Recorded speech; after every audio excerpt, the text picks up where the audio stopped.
2001년도에 우리가 아직도 잘 기억하고 있는 9.11 테러 사건이 있었죠.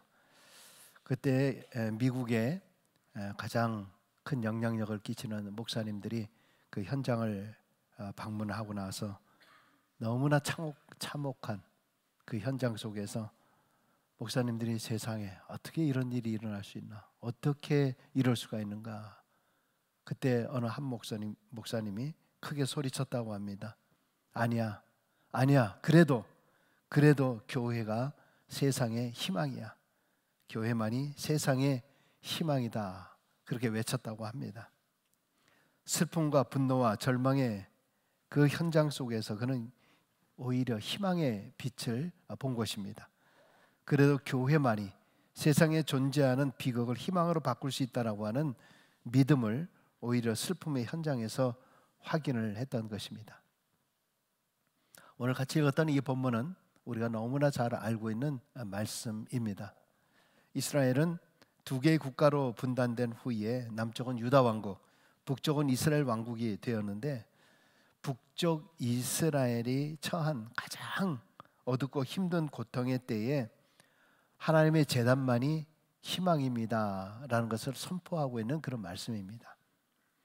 이스라엘 역사상 가장 악한 왕 아합은 바알신을 섬기고 있는 이방의 여인 이세벨을 아내를 맞이하게 되는데, 이 이세벨은 남편 아합 왕보다도 더 잔인하게 백성들을 괴롭혔고, 특별히 하나님을 섬기는 주의 종들을 무자비하게 죽이고 핍박을 하게 되었고, 또 이스라엘 종교계에 큰 혼란을 일으키게 됩니다. 하나님은 이러한 북이스라엘에 3년이나 계속해서 가뭄이라고 하는 징계를 내리심을 통해서 이 백성들이 도탄에 빠지게 되고 절망의 늪에서 허덕이고 있었던 그런 그 절망적인 상황이었습니다. 그런데 바로 이때에 엘리야가 하나님의 부르심을 받게 되었죠. 그래서 갈멜산이라고 하는 곳에서 450명의 바알 선지자들, 400명의 아세라 선지자들과 제단을 만들어 놓고 누가 그 제단에 불을 내리는가, 이것을 대결하게 됩니다. 드디어 먼저 바알의 선지자들이 자기들의 신을 부르며 불을 내리기를 호소를 합니다. 아침부터 정오까지, 그리고 저녁 때까지 소리를 지르고 피가 흐르기까지 몸을 상하게 하였지만은 아무런 응답이 없었습니다. 우리가 읽지는 않았지만 바로 앞에 절 29절에 이런 말씀이 있습니다. 같이 있습니다. 이같이 하여 정오가 지났고 그들이 미친 듯이 떠들어 저녁 소재 드릴 때까지 이르렀으나 아무 소리도 없고 응답하는 자나 돌아보는 자가 아무도 없더라. 아무 소리도 없고 응답하는 소리도 없었고 돌아보는 자도 없었다. 없고 없었다. 여러분, 이게 무슨 말인가요? 이것은 우상이라고 하는 것은 무능하다는 거예요. 힘이 없다는 거예요. 우상이 무가치하다는 거예요. 가치 있는 것이 아니다. 우상의 허무함, 아무것도 없는 것이다 라는 것을 강조하고 있는 말입니다. 여러분, 이렇게 우상이라고 하는 것은 아무것도 아닌 거예요. 실상은 없는 겁니다. 우리의 인생은 우상을 섬긴다라고 하는 것은 참으로 없는 것을 섬기는 어리석은 일이라고 하는 그런 말이죠. 여러분, 그런데 실제 우리의 삶 속에서 우리는 우상을 가지며 살고 있습니다. 다른 종교를 섬기는 것이 아니라 우리 안에 가지고 있는 또 다른 우상들이 있다는 겁니다. 그게 뭔가요? 하나님을 믿는다고 하면서 하나님이 나의 신이다라고 이야기하면서도 불구하고 물질이 나의 최고이고 물질이 나의 최고의 신입니다. 이렇게 물질이 우리 삶의 우상이 되어 있다라고 하는 것입니다. 어떤 사람에게는 권력과 명예가 우상인 사람들이 있습니다. 그것을 얻으려고 온갖 권모술수를 다 쓰는 겁니다. 이 권력과 또 이 명예라고 하는 것이 우상이 되는 거죠. 그뿐만이 아니라 자식이 우상인 경우가 많습니다. 자식의 일이라고 하면 모든 것에 있어서 다 최우선입니다. 뭐 주일이고 예배가 없습니다. 우상이라고 하는 게 뭡니까? 우상, 미신이라고 하는 것. 결국 온 몸과 마음을 한 곳으로 집중하는 거예요. 그것밖에 보지를 못하는 거예요. 그것에 미쳐 있는 겁니다. 물질에 미쳐 있거나 권력에, 명예에 미쳐 있거나 어떤 면에서는 자식에 미쳐 있는 거죠. 그것이 또 다른 내 안의 우상입니다. 여러분은 하나님 외에 어떤 우상을 여러분 안에 가지고 계십니까? 하나님보다 더 귀중하게 생각하고 있는 그 우상은 무엇입니까? 다시 본문으로 돌아가 이제 엘리야 차례가 되었죠. 30절입니다. 30절. 엘리야가 모든 백성을 향하여 이르되 내게로 가까이 오라. 백성이 다 그에게 가까이 가매 그가 무너진 여호와의 제단을 수축하되. 자, 이스라엘 백성들을 엘리야가 가까이 불러 모읍니다. 그러면서 무너진 제단을 다시 쌓기 시작을 했다는 겁니다. 무너진 제단. 여러분, 이스라엘이 어떤 사람입니까? 하나님이 선택한 선민의 백성이었어요. 하나님의 백성들이었습니다. 그런데 이들 안에서 무너진 제단이 있었다라고 하는 이 이야기는 하나님께 드렸던 제사가 끊어졌다라고 하는 그 말입니다. 엘리야가 백성들에게 가까이 오라 라고 이렇게 부르는 것은 이 백성들로 하여금 가까이 와서 현재 너희가 지금 고통을 당하고 너희가 지금 힘들어하고 어려워하는 문제의 원인이 무엇인가를 보라는 거예요. 즉 지금 이스라엘이 당하고 있는 고통과 아픔과 슬픔의 원인이 바로 다른 것이 아니라 이렇게 하나님의 제단이 무너졌기 때문이라는 거예요. 그래서 이스라엘이 다시 사는 길은 무너진 하나님의 제단을 다시 쌓는 길밖에 없다는 것을 보여주려는 것입니다. 여러분, 지금 혹시 우리 가정에 아니면 우리의 사업에 지금 우리의 모든 일에 있어서 고난과 지금 어려움이 있고 너무나 지금 힘들어하는 것들이 있습니까? 그럴 때마다 우리가 먼저 생각할 것은 가장 가까이에 있는 것을 보라는 거예요. 문제의 원인이 저 멀리 다른 것에 있는 것이 아니라 사실 가까운 데에 문제의 원인이 있다는 거예요. 가까이 무엇입니까? 혹시 내 안에 하나님과의 영적 제단이 무너져 있는 것은 아닌가? 내가 하나님과의 관계가 지금 소홀해 있는 것은 아닌가? 하나님을 너무 무심하게 생각했던 것은 아닌가? 지금 내가 하나님과의 기도의 관계나 모든 것이 단절되어 있는 상태는 아닌가? 그거를 먼저 살펴보라는 겁니다. 어떤 사람들은 자신에게 어려움이 있거나 힘든 일이 있으면 교회를 떠나시는 분들이 있어요. 아니면 교회에 잠시 쉬겠다라고 이렇게 얘기하시는 분들이 있습니다. 여러분, 그러나 오늘 말씀을 통해서는 우리에게 강조하고 있는 것이 가까이 오라는 거예요. 멀리 가는 것이 아니라 더 가까이 와라. 그런 때일수록 더 하나님의 제단에 더 가까이 하고 말씀을 가까이 하고 더 예배를 가까이 하고 기도 생활을 더 가까이 하고 그래서 나의 무너진 영적 제단을 다시 쌓으라는 거예요. 그것이 사는 길이에요. 오늘 말씀은요, 바로 이것을 보여주려고 하는 말씀인 거예요. 계속해서 31절을 보십시오. 야곱의 아들들의 지파의 수요를 따라서 돌 12개를 취하니. 여러분, 야곱의 12 아들들의 민족, 그러니까 이스라엘은 12지파로 구성되어 있지 않았습니까?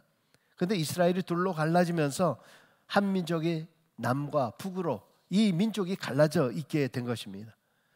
그런데 여기 12개를 취한다라고 하는 그 말은 다시 하나님께서 이 돌들을 취함을 통해서 다시 하나 되게 하시는 하나님, 다시 온전케 하시는 하나님, 변함없으신 하나님, 신실하신 하나님께 대한 그러한 신앙과 신뢰의 표현입니다. 그러니까 자기들이 무너졌던 이 신앙을 하나하나 제단의 돌을 쌓으면서 과거 조상들의 신앙을 생각하면서 오늘 우리가 이렇게 우리 민족이 분열되고 하나님의 제단이 무너지게 된 것, 이 고통의 원인이 무엇인가, 이거를 다시 한번 생각을 하고 있는 거죠. 그래서 그들은 32절입니다. 32절. 그가 여호와의 이름을 의지하여 그 돌로 제단을 쌓았고, 이 백성들은 가까이 제단 앞에 나아가 무너진 제단 속에 다시 돌을 하나씩 하나씩 쌓아 올리면서 그래, 그렇구나. 우리 민족이 살 길은 이것이구나. 우리의 희망은 이것뿐이구나. 우리의 잃어버렸던 이 재단을 다시 쌓는 것이다. 그동안에 우리가 하나님의 은혜를 잃어버리며 살다가 바알이라고 하는 물질과 풍요의 우상 속에 우리가 빠져 살아왔었는데, 이제 이 민족이 우리가 다시 사는 길은 우리의 조상들이 믿었던 하나님, 바로 그분만이 우리의 살 길이다 라고 하는 이 메시지를 백성들의 가슴 속에 새겨주고 있는 것입니다. 여러분, 지금 엘리야와 백성들의 행위는 무너졌던 이스라엘의 희망은 하나님밖에 없음을 선포하고 있는 것입니다. 하나님께 돌아가자, 하나님께 다시 돌아가자, 이것을 선포하고 있는 말씀이에요. 여러분, 요즘에는 얼마나 많은 사람들이 교회를 비판합니까? 교회를 어지럽히는 일들이 얼마나 많습니까? 교회를 향해서 손가락질하는 사람들이 얼마나 많이 있습니까? 여러분, 그럼에도 불구하고 오늘 아직도 살아있는 교회들이 있기 때문에 우리에게 희망이 있는 줄로 믿습니다. 교회로서의 사회적 책임을 감당하지 못하는 그러한 교회들도 있지만, 그래도 하나님께서 마음에 합한 이 교회들이 있기 때문에 희망을 잃지 않고 다시 재단을 붙잡고 우리가 신앙생활을 할 수 있게 되는 줄로 믿습니다. 여러분, 우리의 사는 길은 우리의 무너진 재단을 다시 쌓는 겁니다. 하나님 외에 다른 것에 더 희망을 가졌던 삶에서 다시 하나님을 붙잡는 거예요. 십자가가 바로 우리의 소망이고 교회가 우리의 희망임을 알아야 할 것입니다. 지난 주간이 종교개혁 주간이었습니다. 10월 31일을 종교개혁일이기 때문에 마틴 루터의 종교개혁이 이제 502주년이 되었습니다만, 그러나 특별히 2019년은요 장로교회의 근원인 개혁교회 출발로 500주년이 되는 해입니다. 이게 지금 무슨 말이냐 하면은 로만 카톨릭 교회와 개신교회의 차이를 분명히 한 그런 획기적인 해라고 하는 것입니다. 이 이야기는 중세 당시에 타락한 카톨릭 교회에서 다시 무너진 돌들을 구별하여 세워진 이 개혁교회가 세워지게 되었다라고 하는 것입니다. 그래서 교회가 새롭게 되고 교회가 희망이 되고 교회를 통해서 하나님의 놀라운 역사가 다시 세워지게 되었다. 결국 우리의 손끝 정성들이 담겨진 돌들로 세워지는 귀한 제단의 모습, 하나님께서 세우신 이 교회이기 때문에 하나님께서 무너지는 것처럼 보인다 할지라도 하나님께서 새롭게 하신다는 거예요. 할렐루야. 여러분, 우리 이민자들은 사실 다 애국자들이잖아요. 이렇게 나와 있기 때문에 한국이 잘 돼야지 우리가 얼마나 좋습니까? 그래서 우리는 다른 사람들보다도 한국에 얼마나 예민한지 몰라요. 근데 참 이 한국에 가보면은 참 우리만큼 그렇게 예민하지 않은 것 같아요. 그냥 뭐 상관이 없어요. 그냥 얼마나 잘 먹고 잘 살고 있는지 잘 모르겠어요. 근데 안타까운 것은 보니까요, 뭔가 이 둘로 갈라져 있는 듯한 그런 느낌이에요. 그러니까 예전에는 우리가 지방색으로 갈라져 있다 이런 얘기를 많이 했잖아요. 그래서 지방으로 갈라져 있는 그런 것 때문에 참 안타깝게 우리가 십자가로 하나 되게 달라고 우리가 얼마나 많이 기도를 했습니까? 지방색으로 나눠져 있어도 우리가 북한과의 관계나 어떤 관계가 있으면 또 하나로 쫙 뭉쳐지는 것이 있었습니다만, 지금들 가보면 뭔가 사람들끼리 말을 조심하게 되는 거예요. 무슨 말을 해도 잘못했다가는 상대편 쪽에서 어떤 공격을 당할지 모르니까요. 어른들이라고 하는 사람도 함부로 말을 못하고요. 젊은 사람들도 함부로 말을 하지 못하는 그런 그 뭔가 나눠져 있는, 잘은 모르겠지만, 그런데 이러한 가치관들이 한국만의 문제가 아니라 지금 세상적인 가치관들이 많이 달라지고 있어요. 이것은 일반적인 정치나 경제뿐만 아니라 신앙적인 가치관들도 많이 달라지고 있지 않습니까? 이민 오신 지 오래되신 분들이 그런 이야기를 하더라고요. 뭐 한 40년 전, 50년 전만 애들에도 캐나다 오니까 주일에 상점의 문을 다 닫고 성전의 문을 닫는다는 얘기는 바로 주일이니까 하나님 앞에 예배하는 일에 힘썼다는 얘기 아닙니까? 그런데 주일에 상점이 열기 시작을 하면서 영적인 타락이 캐나다에서 시작하게 되었다. 우리 미국을 케네디가 집권할 때에 바로 공립학교에 성경이라고 하는 그 과목을 없앤 이후부터 영적인 타락이 있게 되었다. 근데 캐나다는 바로 이 주일 상점 여는 문제를 통해서 영적인 타락이 시작되었다. 이렇게들 평가를 하고 있는 것을 보게 됩니다. 여러분, 그런데 지금은 어떻습니까? 지금은 정치 경제를 떠나서 이 종교계 안에서까지도 동성 결혼 허용이라고 하는 지금 많은 교단들, 심지어 캐나다 장로 교단들까지도 이 문제를 허락하는 일들로 교단 안에 많은 진통이 있는 것을 들었습니다. 아예 이제 공식적으로 발표가 되지 않았습니까? 근데 단순한 동성 결혼의 허용만이 아니라 차별을 금지하라. 그래서 이제는 이런 차별 금지가 아니라 아예 선생님들에게 아이들에게 가르치라는 거예요. 차별이 아니라 이제는 성에는 남성과 여성만이 있는 것이 아니라 동성도 있다는 것을 가르치라는 거죠. 동성이라는 것도 있다. 그리고 아이들에게 정상적인 성적인 행위가 있지만은 동성애자들이 행하는 구강성교, 학문성교 이런 것들을 다 가르치라는 거죠. 그런 것들도 있다라는 거. 그래서 동성애자들이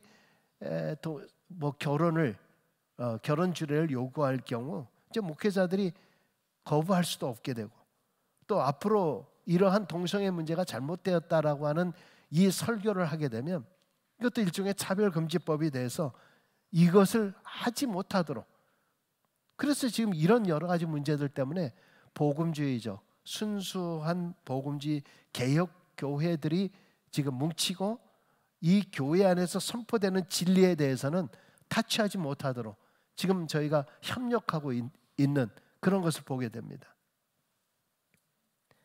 한국 교회도 보니 여러 가지로 많은 위기가 있습니다. 이번에 선호의 교단 보고하는 자리에도 보니까 지금 대부분의 그 유명했던 그 교회들의 교세들이 엄청나게 통계적으로 빠져나가고 있는 거예요. 통계가 줄어들고 있는 거예요. 근데 그 줄어드는 것 중에 하나가 특히 젊은 사람들이 교회를 떠나는 것이 아니라 아예 교회를 나오지 않는다는 거죠. 중고등학생들, 청년들, 미전도 종족을 가리켜서 보통 3%가 전체 인구 중에 3%가 크리스찬이 아니면 보통 미전도 종족이다 이렇게 이야기를 하는데 지금 한국이 그렇게 되었다는 거죠. 젊은이들, 청년들이 3% 이하로 지금 떨어져 있어요. 그러니까 교회들이 젊은 사람들이 없는 거예요. 심지어 그것뿐만이 아니라 하시는 말씀을 들으니까 매스컴이 됐든 요즘에 미디어가 됐든 드라마 같은 것들, 이런 것들이 유달리 기독교 교회를 폄하시키는 일들이 너무나 많이 있다는 거예요. 무슨 조폭 영화나 조폭 드라마 이런 것이 나오면 조폭과 연결되는 게 꼭 교회, 무슨 목사, 교회 지하에서 비자금이 드러난다거나 이런 일들이 아주 떳떳하게 교회 십자가를 딱 걸어놓고 나서 거기서 조폭들이 활동하는 거, 겉으로는 선량한 척 하면서 지금 이런 일들이 너무 많이 일어나고 있다는 겁니다. 여러분, 중세를 가리켜서 우리가 암흑시대다 이렇게 이야기를 하죠. 왜 암흑시대라고 얘기했을까요? 중세가 암흑이라고 하는 것이 무슨 전기가 꺼져서 암흑입니까? 그것이 아니라 교회가 교회로서의 역할을 감당하지 못했기 때문에 암흑이라고 한 거 아닙니까? 그러니까 캐톨릭 교회가 교회로서의 역할을 감당하지 못했기 때문에 암흑이 된 겁니다. 그런데 그 암흑 상태에서 그것으로 끝나는 것이 아니라 하나님께서 세우신 이 교회를 통해서 하나님은 새로운 개혁과 새로움으로 오히려 그 일들을 종교개혁을 통해서 역설적으로 오히려 부흥의 시대를 맞이하게 되었다는 겁니다. 여러분, 저는 여러 가지 현실, 안타까운 현실, 교회의 여러 가지 무너져 내려지는 이러한 소식들을 보면서도 오히려 저는 아니야, 그러니까 그러니까 오히려 교회가 희망이다. 오히려 교회가 희망을 선포해야 되고, 오히려 교회가 그러니까 진리를 더 선포해야 되고, 어떤 것보다도 그런 뜨거움을 잃지 않는 것이 교회가 되어야 된다. 오히려 세상 속에서 희망을 보지 못하니까, 절망적인 요소가 많으니까 죄 많은 곳에 은혜가 많다라고 하는 그러한 말씀을 통해서 정말 죄 많은 곳이지만은 오히려 교회가 희망을 선포해야 한다. 바로 희망을 선포하는 교회가 희망이 있는 줄로 믿습니다. 여러분, 우리 민족에 있어서도 교회가 희망이었습니다. 역사적으로 우리 민족에 고난이 있을 때 성령의 불이 내렸고, 그때마다 영적인 부흥과 교회의 부흥이 일어났었습니다. 일제시대에 얼마나 고통과 어려움이 많이 있었습니까? 그렇지만 1907년 평양 장대현 교회에서 성령의 역사가 일어나면서 민족 대각성 운동이 일어나게 되었고, 그 일을 통해서 이후에 3.1 만세 운동을 기독교가 주관하게 되었고, 8.15 해방이라고 하는 놀라운 역사가 일어나게 되었던 것을 기억합니다. 그 이후에 6.25를 통해서 또 다른 민족의 아픔, 민족의 어려움이 있었지만은 그럼에도 불구하고 그 상황 속에서도 끝까지 순교하면서도 주님을 부인하지 않았던 수많은 선교사들이, 수많은 선교사와 같은 그런 순교자들이 얼마나 한국 교회에 많은지 몰라요. 제가 이번에 노예 40주년 기념과 우리 서울 선호회를 방문하면서, 특별히 서울 선호회에서 이번에 방문한 목회자 또 장로님들을 국내 성지 순례라고 하는 그런 코스가 있어요. 그래서 2박 3일간 국내의 성지 순례, 어떤 곳이 있는가, 이런 것들을 이렇게 뭐 다는 아니지만 짧게 보여주었는데도 얼마나 큰 감동이 있었는지 모릅니다. 지도를 한번 보여주세요. 제가 처음에 갔던 것이 이제 충청북도 강경이라고 하는 거, 강경, 논산, 강경 뭐 이쪽이죠. 이 강경은 강경의 최초의 신사 참배를 거부했던 그 교회입니다.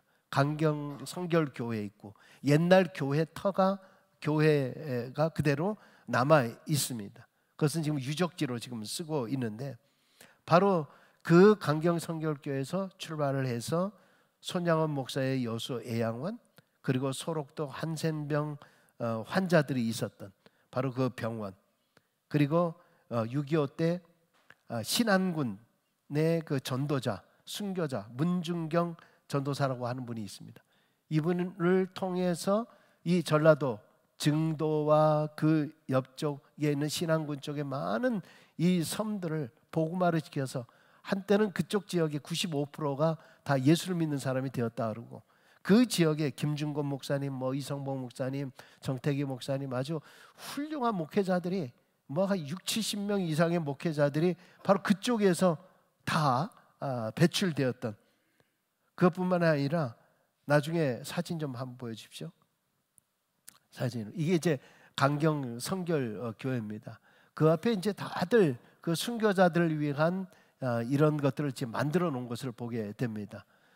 그 다음에 저희가 이제 여수 애양원 손양원 목사님 묘지와 그 다음에 박물관식으로 만들어 놓은 바로 그것입니다.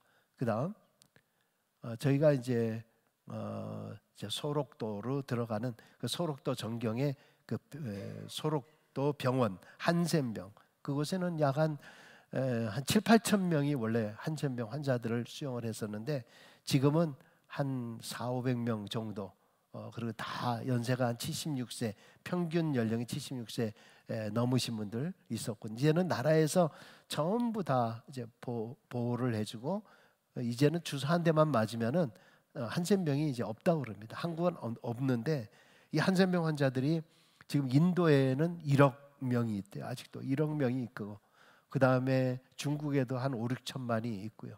이거는 못 사는 나라에서 발생되는 병이라 그러는데, 사실은 주사 한 대만 맞으면은 다 되는데 이게 그렇지를 못했어요. 한센병 잘 알죠? 문둥병. 저도 어릴 적에 그 동네에 보면 문둥병 환자들이 있어요. 문둥병 환자들을 보면은 애들까지도 돌 던지면서 막 그랬던 그 기억이 있어요. 그리고 그 마을에 들어오려고 하면 못 들어오게 하고, 그래서 이 격리돼서 환자들이 있었던 기억이 있습니다. 너무너무나 정말 무섭고 뭐 얼굴이 다 떨어져 나가고 뭐 그랬던 기억이 있습니다만, 지금은 나라에서 아주 모든 것을 다 해주기 때문에 지금 뭐 지상천국이다, 그 사람들 말로는 그렇게까지 얘기하고 있고, 정말 놀라운 그 변화의 역사를 그곳에서 보게 되었습니다. 그다음 저쪽 멀리 보이는 게 이제 소록도 그 교회였습니다. 한때는 뭐 수천 명이 모이던 그런 큰 교회였는데 지금은 이제 몇백 명 모이게 되는 그런 교회였습니다. 그리고 여기가 이제 문중경 전도사라고 하는 분의 박물관으로 이제 만들었습니다. 성결교에서 만든 박물관인데, 이 작은 여자 전도사 한 분을 통해서 그 전체가 예수를 믿게 되는 놀라운 역사들 일어난 것을 제가 감동적으로 보게 되었습니다. 나중에 뭐 돌아와서 제가 여기 이렇게 다녀왔다 그랬더니 우리 강 목사님이 제가 태어난 곳이 거기 가까이입니다, 그렇게 얘기를 해요. 거기 가까이에 있었는데, 그러니까 가만 보니까 그쪽 지역에서 아까 말씀드린 대로 정말 수백 명의 목회자들이 그 지역을 통해서 한국 교회에 큰 영향력을 끼쳤던 놀라운 역사를 보게 되었습니다. 그리고 이제 마지막으로 방문한 것이 그다음 문중경 전도사라고 하는 분, 그다음 이제 이곳이 바로 영광굴비로 잘 알려져 있는 영광의 염산교회인데요. 이 염산교회 가 보니까 그 교회가 6.25 때 예수 믿는 사람 한 교회에서 77명이 다 순교된, 다 죽게 된 그런 그 교회였습니다. 잘 몰랐었는데 이번에 가서 놀랐습니다. 한 명 순교하는 것도 놀라운 일인데 77명이라고 하는 사람이 공산군에 의해서 죽임을 당한 바로 그 교회였습니다. 지금은 곳곳이 저렇게 이 순례자들로 인해서 이렇게 박물관식으로 많이 만들어 놓은 것을 보고 놀랐습니다. 저는 이 한국이 부흥하고 발전된 것이 무슨 대형 교회가 있고 위대한 목사들이 있고 된 것이 아니라, 저 모습을 보면서 결국 한국 교회가 이러한 순교의 피가 있었기 때문에 오늘날 이러한 순교의 피로 인해서 한국 교회의 놀라운 부흥의 역사를 하나님께서 허락해 주셨다, 그렇게 다시 한번 느끼게 되었습니다. 이번에 우리가 이스라엘 성지 가고 그리고 그리스도기 바울의 행적을 갑니다만, 세 번째 우리가 가야 할 성지 순례는 바로 한국이구나 하는 것을 알게 되었습니다. 언젠가 몇 년 후에 한번 여러분들 한국도 방문하시면서 이번에 프로그램을 한번 잘 만들어서 한 3박 4일, 2박 3일, 이번엔 저는 2박 3일 했습니다만 한 3박 4일 정도 하면은 서해안 그리고 남해안 쪽으로 이쪽으로 순례, 뭐 기회가 된다면 제주도도 성지들이 많이 있던데 거기까지 가볼 수는 있겠습니다만, 불과 그 경비는 400~500불이면은 그 경비를 다 할 수 있는 겁니다. 비행기 티켓과 더불어서 그 정도면은 우리가 프로그램을 얼마든지 할 수 있겠다. 그 얼마나 많은 또 감동이 있었는지 한국 교회의 뿌리를 다시 한번 볼 수 있는 기회였습니다. 저는 이런 모든 것을 보면서 그래도 한국 교회의 이 순교자들, 결국 한국 교회가 그 무너져가는 상황 속에서도 그 신앙을 지켰기에 교회가 희망이었다라는 것을 다시 한번 발견할 수 있었습니다. 오늘 36절과 37절에 엘리야가 이렇게 기도를 합니다. 같이 읽습니다. 저녁 소재 드릴 때에 이르러 선지자 엘리야가 나아가서 말하되, 아브라함과 이삭과 이스라엘의 하나님 여호와여, 주께서 이스라엘 중에서 하나님이신 것과 내가 주의 종인 것과 내가 주의 말씀대로 이 모든 것을 행하는 것을 오늘 알게 하옵소서. 여호와여, 내게 응답하옵소서. 내게 응답하옵소서. 이 백성에게 주 여호와는 하나님이신 것과 주는 그들의 마음을 되돌이키심을 알게 하옵소서 하매, 다시 수축한 그 제단을 이 엘리야는 제단에 엎드려서 하나님 앞에 기도하는 거예요. 그가 기도한 기도의 궁극적인 목표는 무엇이었느냐? 이 일을 통해서 나를 드러내고자 하는 것이 아니잖아요. 주 여호와여, 주 여호와는 하나님, 즉 엘로힘 하나님, 하나님은 바로 전능자 하나님, 능력자 하나님을 이 모든 사람들이 알게 하여 주옵소서. 그래서 모든 사람들이 하나님의 이름만이 높여지게 하옵소서, 그렇게 간절히 기도하고 있는 이런 모습이에요. 결국 마침내 어떻게 됐습니까? 38절과 39절입니다. 이에 여호와의 불이 내려 현재와 물과 나무와 돌과 흙을 태우고 또 도랑의 물을 핫은지라. 모든 백성이 보고 엎드려 말하되 여호와 그는 하나님이시로다. 여호와 그는 하나님이시로다. 아멘. 역시 하나님은 어떤 신과도 견줄 수 없는 엘로힘 하나님, 하나님 전능자 하나님, 능력자 하나님, 이 하나님은 참 신이시다라는 것을 고백하고 선포하고 있는 모습, 이 모습은 오직 이 민족에게 하나님만이 희망입니다. 침묵하시는 것처럼 보이지만은 살아서 역사하시는 그 하나님이심을 선포하고 있는 것입니다. 여러분, 우리 앞에 놓여 있는 여러 가지 문제들, 하나님 아닌 여러 가지 우상으로 물들은, 혹시 나를 어떻게 다시 고칠 수가 있을까요? 일주일간의 내 삶 속에서 내 머리를 사로잡고 있는 70%, 80%, 90%가 무엇입니까? 무슨 생각을 하고 있습니까? 그것이 바로 여러분의 우상이에요. 그 생각이 여러분의 우상이에요. 여러분을 차지하고 있는 우상. 무엇보다도 나에게 무너진 재단이 있습니까? 지금 내가 신앙생활을 오래 했다라고 하는데도 여전히 먼지 쌓여져 있는 나의 신앙의 모습은 아닌지, 하나님 앞에 하나씩 하나씩 돌을 한번 다시 쌓아보시기 바랍니다. 다시 한번 돌을 쌓아보세요. 하나님의 제단 앞에 다시 나와서 제단의 뿔을 붙잡았어요. 제단 뿔을 붙잡아요. 주님의 제단 앞에 무릎 꿇고 제단 중심으로 살아갈 때 바로 그것이 우리가 다시 살 길입니다. 멀리 문제가 있다, 무엇이 있다라고 문제의 원인을 얘기하기 전에 가까이 와라. 가까이 와서 봐라. 가까이 와서 내 자신을 돌아보라.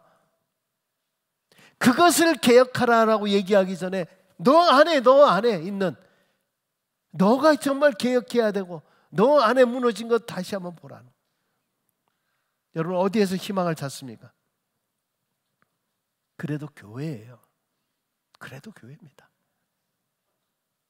아무리 제단이 무너진 것처럼, 아무리 무엇이다 무너진 것처럼 보여도 여러분, 하나님께서 교회를 세우셨기 때문에 하나님께서 분명히 교회를 다시 세우십니다. 그래서 교회가 희망이 되는 거예요. 하나님은 교회에 희망을 두십니다. 그래서 교회가 희망입니다. 여러분, 희망이신 이 교회를 더욱더 사랑하시고 영적으로 어두워진 이 세상 속에서 주님 꼭 붙잡고 다시 신앙의 부흥의 역사가 일어나게 되길 간절히 축원합니다. 기도하겠습니다.